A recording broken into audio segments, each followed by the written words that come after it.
Ito pa mga bossing ko ay isa sa mga pamamaraan para masigit tayo na maka-attract ng swerte sa pamamagitan ng dahon ng laurel.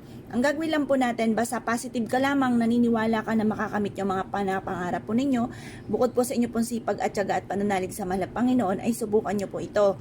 Gawin nyo po, kumuha kayo ng dahon ng laurel, tapos mag-wish ka dito. Sabihin nyo po, gusto ko magkaroon ng 5 million. Yan, 5 million.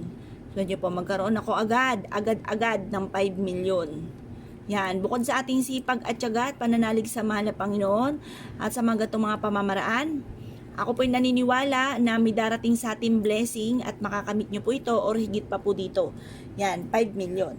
Ngayon pa mga bossing, ang gagawin po natin, kumuha po kayo mga bossing ko ng lighter at ito po ay magsisindi po tayo.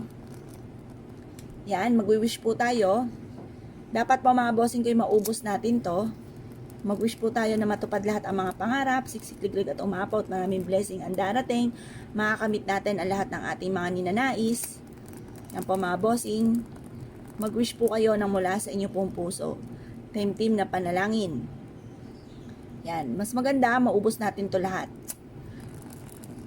Makakamit natin lahat ng ating mga pinapangarap, magkakaroon tayo ng maraming pera, hindi na tayo mamumblema tungkol sa usapin ng pera.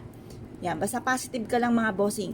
Tapos maaamoy nyo po yung usok po nito. Kunti lang naman ang usok niyan, pero maaamoy nyo po kaagad yung usok. Yan po mga bossing ko ay makakatulong upang sa ganon, kung ano man yung negatibo na kumapit sa inyo, ay kaagad itong may tataboy. Dahil ang dahon ng laurel ay isa sa mga subok na mabisa ng pantaboy ng mga kamalasan. At ito pa mga bossing ko ay mabisa rin na pang-attract ng swerte, lalo na sa pera. At halimbawa may wishes pa ulit kayo, halimbawa dito naman, meron kayong negosyo. Sabihin nyo po dito, magkaroon ako araw-araw na malaking benta. Kahit ibulong nyo na lang mga bossing, kasi baka mabutas yung dahon ng laurel, mas maganda buo po yung dahon ng laurel. Sabihin nyo po, sa akin negosyo ay magkakaroon ako araw-araw na malaking benta. Ganon ang pag-wish, direct to the point, walang gamit na sana. At ikaw ay naniniwala na lalaki nga po yung benta ninyo. Baka naman po, nag-wish po kayo, iba naman yung tinatakbo ng inyong isipan sa binubuka ng inyong bibig.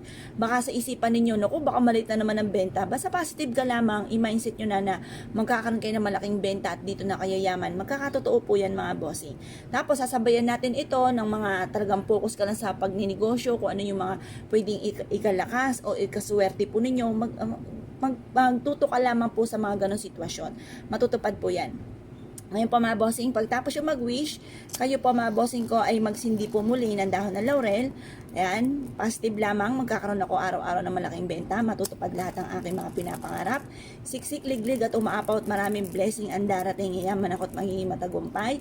At sa aking negosyo ay dito na ako yayaman. Ganon ang mga pag-wish na walang gamit na sana, direct to the point. At pagkatapos, hayaan nyo lang siyang ganyan, basta sa kada araw at gusto nyo mag-wish lang po kayo, mas mainam ay sa umaga nyo ito gagawin.